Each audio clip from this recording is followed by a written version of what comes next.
Eu quero compartilhar um texto que ontem à noite nós estivemos numa festa, é um culto, né? Tivemos um culto primeiro na igreja do Jockey, e eles fizeram uma festa intitulada Festa da Esperança, uma festa da roça, e eles colocaram o tema lá como Festa da Esperança.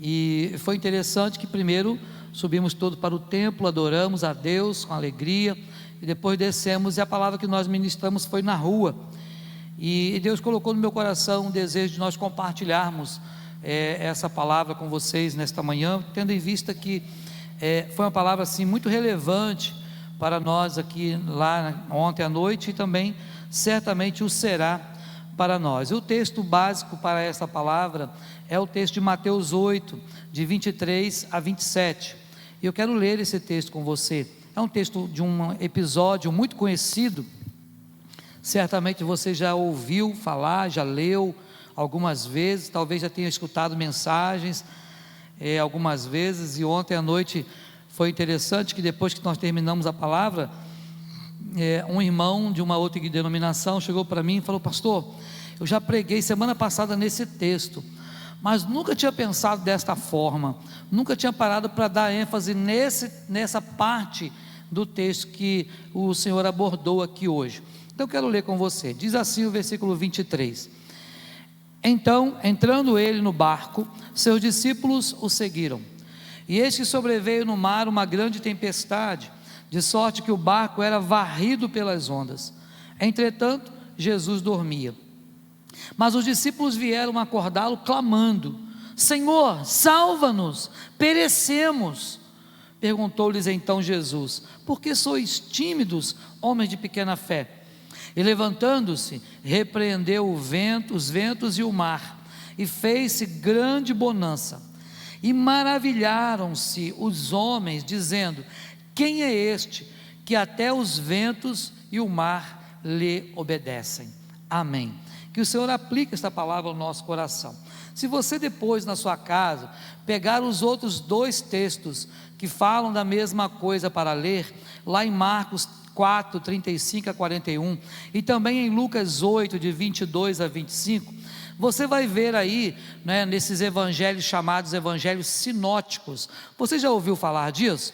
Dos evangelhos sinóticos? Pois bem, na teologia reformada, nós temos os chamados evangelhos sinóticos. O que são os evangelhos sinóticos? Ou quais são?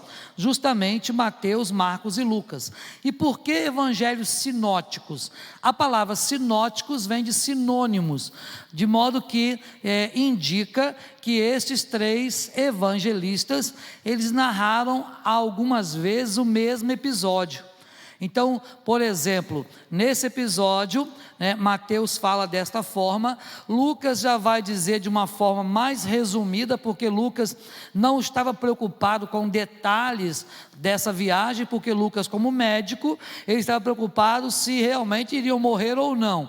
Já Marcos, quando narra esse mesmo episódio, vai dizer inclusive que Jesus dormia sobre um travesseiro. Marcos se preocupa com detalhes, onde Jesus estava dormindo. Ele diz que Jesus dormia na popa do barco, diz que Jesus dormia sobre um travesseiro. Então Marcos, ele traz uma riqueza de detalhes um pouquinho melhor. Mas o fato é que o texto é o mesmo, a narrativa é a mesma e a história é a mesma. Você vai encontrar também nos evangelhos sinóticos outras histórias narradas por dois ou até pelos três evangelistas. E às vezes algumas pessoas na teologia acabam tentando dizer que existem erros aqui, porque em algum momento narram de forma diferente. Por exemplo, quando Lucas fala da mulher que teve aquela hemorragia, ele usa a expressão técnica, uma hemorragia, que tinha gasto o seu dinheiro com os médicos, os medicamentos, e nada havia estancado. Já quando o outro evangelista vai narrar, ele vai dizer: olha, ela tinha um fluxo de sangue. Ele não tinha a menor ideia, porque naquela época não haviam muitos meios de comunicação. O que aquele outro evangelista sabia é que as mulheres tinham sim sim um período em que ficavam com aquele sangramento. E ele diz que aquela mulher estava ali no seu período fértil menstrual. Então, o fato, meus irmãos e irmãs, é que os evangelhos sinóticos, eles trazem às vezes informações semelhantes da mesma história, porém com algumas nuances um pouco diferentes. Mas o que eu quero chamar a atenção para nós nesta manhã é justamente o final desse texto que nós lemos, que ambos falam a mesma coisa, narram o questionamento daqueles apóstolos ao final, após Jesus ter realizado o milagre. Mas eu queria chamar a sua atenção, porque aqueles homens, isto é, aqueles apóstolos, aqueles discípulos de Jesus, já haviam visto Jesus fazendo outros milagres. Se você ler os textos anteriores, você vai ver que Jesus já havia curado o leproso, Jesus já havia curado o criado de um centurião, já havia curado a sogra de Pedro, e muitas outras curas, diz o texto aí do capítulo 8, no versículo 16 em diante. Então o Senhor já tinha realizado muitos milagres, não era o iniciozinho do seu ministério ali naquele momento. Então aqueles apóstolos já tinham visto Jesus fazer grandes coisas, mas naquele momento, até aquele momento, aquilo que eles ouviram Jesus fazendo, não tinha a ver com eles, isto é, não tinha a ver com a vida deles, não era a vida deles que estava em perigo, sabe? Não foi uma notícia que eles tiveram, por exemplo, eu estou com uma doença terminal e vou morrer, não tinha a ver com eles. Mas eles tinham visto sim, Jesus curar pessoas, Jesus já ter feito grandes milagres, já ter transformado a água em vinho nesse momento, então tudo isso eles já tinham visto, mas tudo isso era fora deles, isto é, tinha a ver com outras pessoas. Então quando alguma coisa tem a ver com outra pessoa, a gente até sente, porque nós temos empatia, não é, com as pessoas, nós sentimos muitas vezes a dor do outro, mas é do outro. Quando você vai embora, a dor fica com o outro e não com você. Não é assim que acontece? Às vezes quando alguém tem bebês recém-nascidos, né? É tão bom quando você vem alguém com um bebê recém-nascido na igreja, né? E que você pega uns instantes, né? Mas quando o bebê começa a chorar, o que você faz com ele ou com ela? Você devolve para a mãe, não é verdade? Enquanto está tudo bem, o bebê está sorrindo, está no seu colo, você está curtindo, mas no menor sinal de problema, você entrega para a mãe, é a mãe que vai cuidar, não é assim? E os apóstolos também tinham um pouco disso no coração, apesar de terem empatia, até aquele momento, as curas e os milagres que Jesus tinha feito, tinha a ver com os outros, não tinha a ver com eles. Então tranquilo, Jesus fez milagre, mas agora não, agora eles estavam dentro do barco, apesar de alguns deles ali, né, provavelmente o texto não fala, mas deveriam saber nadar, porque eram pescadores. Eu não consigo imaginar um pescador que fica em alto mar sem saber nadar, não é? E muito bem, pode acontecer, não é? Mas imagino eu que eles sabiam nadar, alguns ali, mas naquele momento a vida deles estava em risco, estava em perigo, e eles temeram mesmo Jesus estando no barco. Olha só que interessante, mesmo Jesus estando no barco, mas Jesus estava dormindo, pastor, ele nem viu nada, a situação acontecendo. Mas será que Jesus mesmo dormindo deixou de ser Deus? Naquele momento, deixou de ser o Senhor? Sabe, e aí Jesus repreende aqueles homens, dizendo: olha, vocês são tímidos demais, vocês não têm fé. Como assim? Vocês são homens de pequena fé, sabe, é preciso que vocês creiam. Em outras palavras, olha, vocês estão titubeando numa coisa que não precisava, porque eu estou com vocês, eu estou aqui. É claro que Jesus não quis ser soberbo naquele momento, que ele não era assim, mas em outras palavras, talvez se fôssemos nós, né? Poxa vida, vocês estão vendo eu fazer tantas coisas e vocês não estão crendo ainda? Como assim? Sabe, é preciso crer naquilo que sou eu, em quem sou eu e naquilo que eu posso fazer. Talvez fosse esse o discurso de Jesus com aqueles homens naquele momento. Mas depois que eles acordam Jesus, e vocês viram pelo texto, né, que eles acordam Jesus desesperados, né? Você gosta de ser acordado desesperado? É um negócio ruim, né? Marcos, quando fala desse texto, você vai ler na sua casa depois, Marcos fala que Jesus despertando-se do sono. Como é que você desperta do sono? Primeiro você dá aquela espreguiçada, né? E Marcos diz que ele estava num travesseiro. Eu imagino Jesus dando aquela espreguiçada, né? Esticando o corpo todo, e os apóstolos desesperados. Senhor, mestre, não se te dá que morramos. E aí, Jesus fala, peraí, para, vocês não estão entendendo nada, vocês não têm fé. E Jesus repreende o vento, repreende o mar, tudo se faz calmaria, bonança, e naquele momento, aqueles apóstolos fazem a pergunta que eu quero compartilhar com vocês. A pergunta é, quem é este? Quem é este? Sabe, irmãos, que enquanto tem a ver com os outros, está tranquilo, está sossegado, não, está tudo bem. Mas quando o médico diz, é com você, quando ele dá aquele diagnóstico, é você que tem um problema, é você que está vivendo aquela situação, quando é com o seu filho, com a sua filha, quando é com o seu parente, quando é no seu emprego, enquanto é o outro que está ficando desempregado, você vai sentir, mas é o outro, eu ainda estou tranquilo. Mas quando é você, a coisa muda de figura. Não é verdade assim? Nós somos crentes, mas somos humanos, né? Temos empatia, mas na farinha pouco, meu pirão primeiro. Não é verdade? Então nós precisamos sim observar o que Jesus quer nos ensinar, não é? E o que esse texto, essa palavra, eu penso que eu poderia finalizar, é claro que não podemos fazer, mas aqui hipoteticamente, poderíamos finalizar essa pergunta final, só dizendo quem é este? Porque o complemento, né, que até os ventos e o mar lhe obedecem, nós poderíamos finalizar, quem é este? Quem é este, sabe, que de madrugada socorre os aflitos?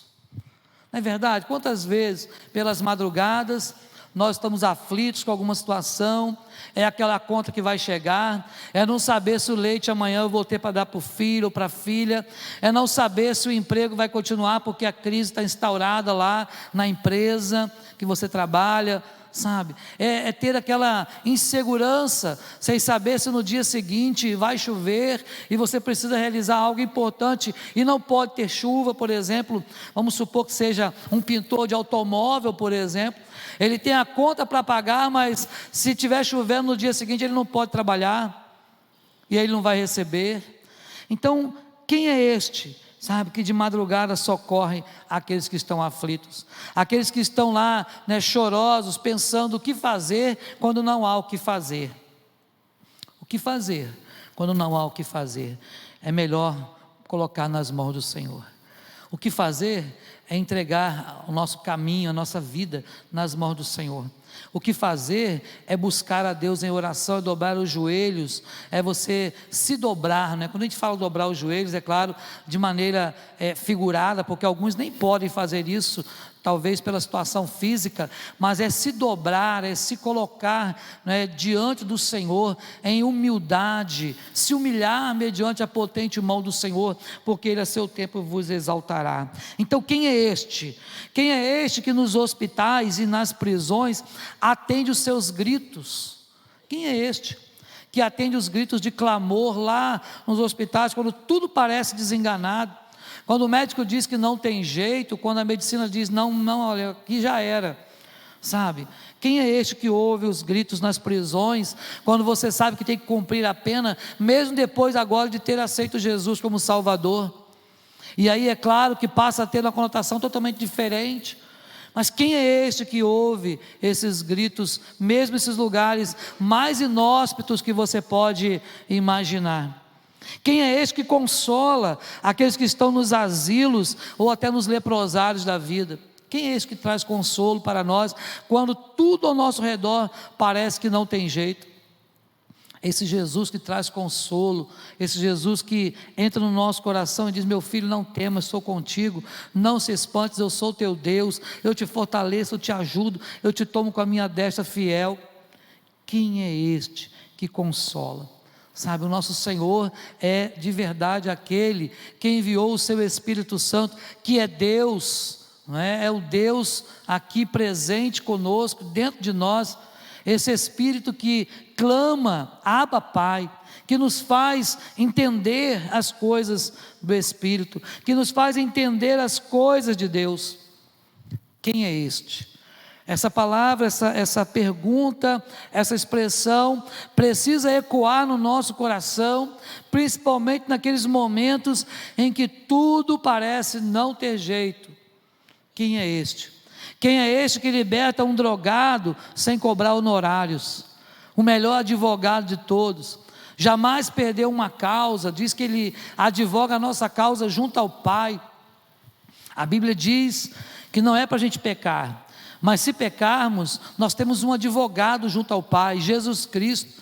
Ele jamais tem causa perdida, sabe? Às vezes a gente olha para alguém e fala: fulano não tem jeito, aquela pessoa ali nem Deus vai resolver, nem Deus vai transformar, sabe? Mas não há causa perdida, não há pessoa perdida que Deus não possa resgatar. Quem é este que liberta sem cobrar nenhum honorário? Ele faz isso, é o nosso advogado, advoga a nossa causa dia a dia e não cobra nada por isso. Pelo contrário, diz: filho meu, dá-me o teu coração. Quem é este, meus irmãos e irmãs, que apesar de toda a glória, ele visita a nossa casa e muda a nossa história? Quem é esse que um dia visitou a sua casa, um dia visitou a sua vida, um dia transformou a sua história, um dia converteu você ao caminho? E hoje você é chamado de do caminho, justamente porque você agora, um dia, Jesus entrou na sua vida, entrou na sua casa, transformou você, mudou a sua história, houve uma conversão, isto é, houve uma mudança de direção. Impossível haver conversão sem mudança de direção. Conversão é mudança de direção. E você, quando está dirigindo e vê lá uma placa conversão à direita ou à esquerda, você obrigatoriamente tem que virar. Se você não virar, o que acontece? Ou pode acontecer: se você seguir em frente, pode bater, pode cair num precipício. Se virar para o lado contrário, pode entrar numa contramão, não é verdade? Voltar, não pode voltar, mas é preciso seguir a instrução. Conversão é isso, é mudança de direção.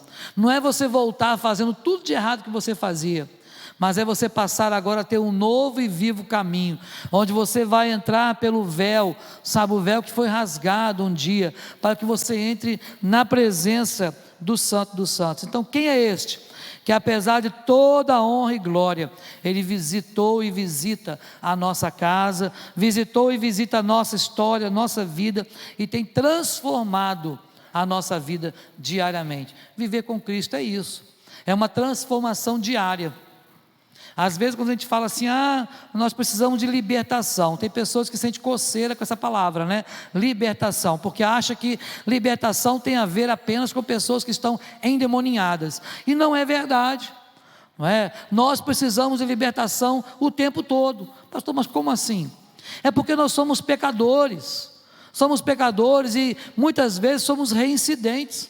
Ou você peca alguma coisa nova todo dia? Não há pecados novos debaixo do céu e da terra. Primeiro, que todo pecado é um só: desobediência. Não é isso? É desobediência a Deus. Não importa o que você faça de errado diante de Deus ou dos homens, se é pecado, é desobediência a Deus. Mas nós classificamos pecados por nomes, né?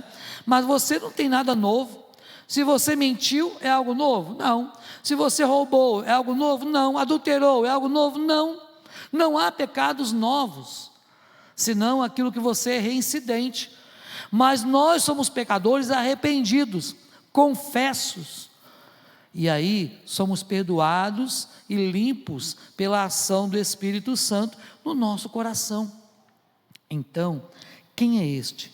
Quem é este que salva e perdoa os arrependidos? É o nosso Senhor Jesus. Nos salvou e a cada dia nos perdoa, mesmo quando nós fazemos a mesma coisa.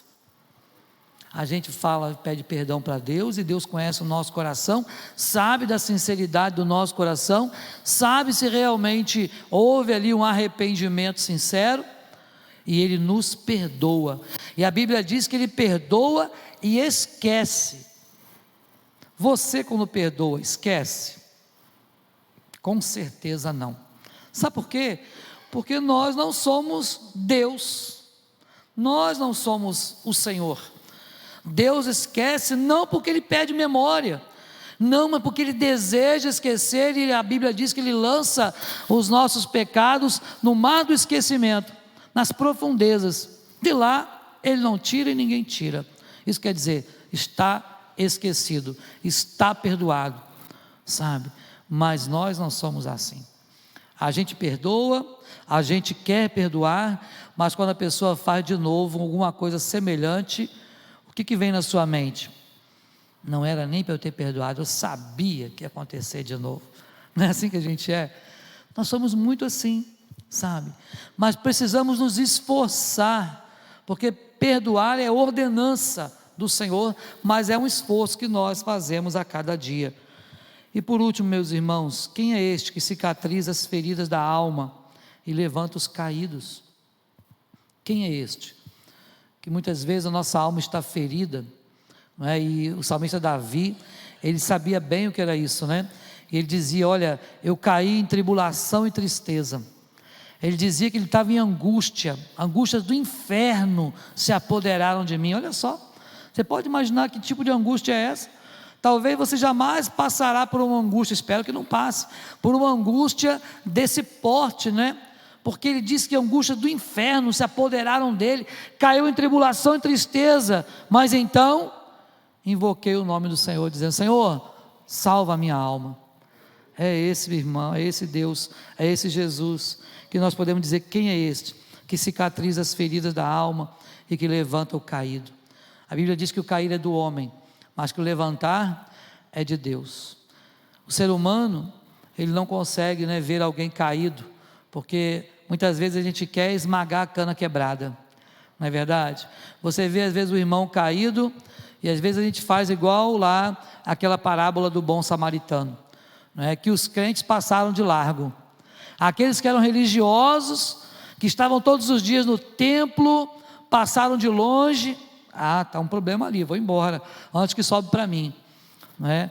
Mas aquele que era inimigo religioso, aquele que era inimigo mortal, daquele que estava caído, foi lá, pegou, socorreu, levou para uma estalagem, pagou as despesas, ainda disse, se dever mais alguma coisa, depois eu passo aqui e acerto.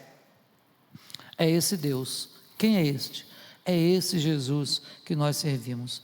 Quem é este que resolve os problemas quando eles quase nos consomem? Às vezes a gente está aí sem coragem nem força, nem para falar com Deus, mas podemos pensar, Senhor, nós cremos. Quando essa pergunta dos apóstolos ecoou aqui no meu coração, quem é este? E a resposta que eles aqui não deram. Se você observar, o texto não fala que um respondeu nada para o outro. Eles só ficaram atônitos dizendo, quem é este que até o vento e o mar lhes obedecem? Nós sabemos quem é esse que eles perguntaram. Esse é Jesus, o Nazareno, aquele que pode todas as coisas, aquele que nós podemos entregar a nossa vida, aquele ao qual nós podemos dedicar toda a nossa existência, confiar inteiramente, entregar realmente o cuidado da nossa vida nas mãos dele. É isso que aqueles apóstolos precisaram ali naquele momento reconhecer, sabe? A vida deles estava em perigo, então eles temeram. É assim com a gente também, mas que você, meu irmão e minha irmã, que nós possamos confiar no Senhor, não apenas quando a nossa vida estiver em perigo, ou quando aqueles problemas se avolumarem tanto que a gente achar que não tem solução, mas que nós possamos confiar no Senhor o tempo todo, entendendo que o nosso Deus não perde, nenhuma batalha, que o nosso Deus não nos deixa caído, não nos deixa prostrado, e nunca vimos um justo desamparado.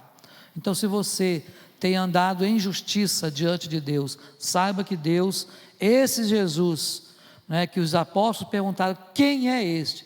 Esse Jesus é aquele que você serve. Em um outro momento, você vai encontrar o apóstolo Paulo, lá no Areópago, falando sobre um altar ao Deus desconhecido. Você se lembra? Quando estava lá passando pelas imagens daquele lugar, onde as pessoas estavam ali adorando, cada um ao seu Deus, um lugar de idolatria. Havia um altar ao Deus desconhecido, e Paulo aproveitou a oportunidade para dizer: olha, esse aqui, ó, esse altar aqui, esse Deus, que vocês aqui que estão aqui ao redor, estão adorando, sem conhecer, isto é, sem ver nenhum tipo de imagem, sem fazer ideia de como Ele é esse Deus que eu quero pregar para vocês.